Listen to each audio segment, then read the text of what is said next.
चलिए दोस्तों, क्या दे रखा है आपकी बार? Bullet of mass 0.04 kg moving with a speed of 90 metre per second enters a heavy wooden block and is stopped after a distance of 60 centimeter.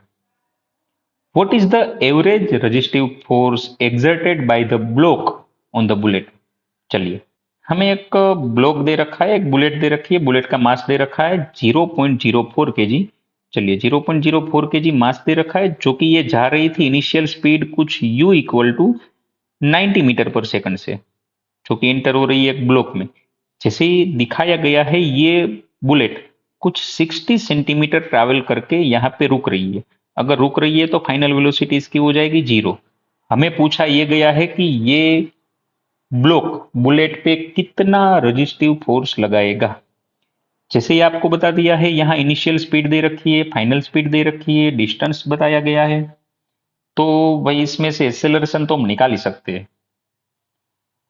वैसे तो एक्सेलरेशन निकालने के लिए हमारे पास कुछ फॉर्मूला ऐसे थे, जैसे कि v equal to u plus a t, लेकिन यहाँ टाइम तो दिया नहीं है, तो इसका तो कोई रोल यहाँ पे है ही नहीं।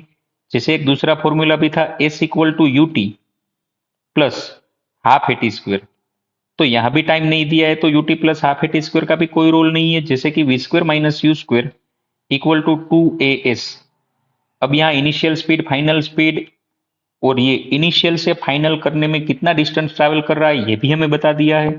तो डेफिनेटली हम ये तीसरे इक्वेशन से एक्सेलरेशन तो निकाल ही सकते हैं। अगर एक बार हमें ये पता चल गया कि ये कितना एक्सेलरेट हो रही है, मतलब इसकी स्पीड कैसे कम हो रही है, ये पता चल गया, तो हम रेजिस्टिव फोर्स तो डेफिनेटली निकाल सकते हैं। मास भी हमें दे रखा है। चलो, तो पहले निकाल लेते हैं। जैसे कि हमें पता है v square minus u square equal to 2as। जैसे कि फाइनल स्पीड 0 है, इनिशियल स्पीड कुछ 90 दे रखी है, 90 का स्क्वायर कर लेंगे यहाँ पे, इक्वल टू 2। एक्सेलरेशन हमें पता नहीं है, लेकिन डिस्टेंस हमें पता है 60, लेकिन ये भी सेंटीमीटर में, मीटर में भी कन्वर्ट करना पड़ेगा, 60/100।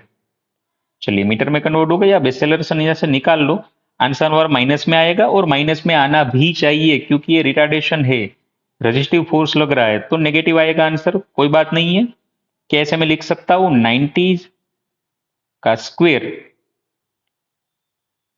Into 100/60 into 2। अब जैसे ही आप इसे यहां से सोल्व करोगे, आंसर कुछ कुछ करीब करीब -6750 मीटर पर सेकंड स्क्वायर, इतना कुछ एक्सेलरेशन मिलेगा आपको।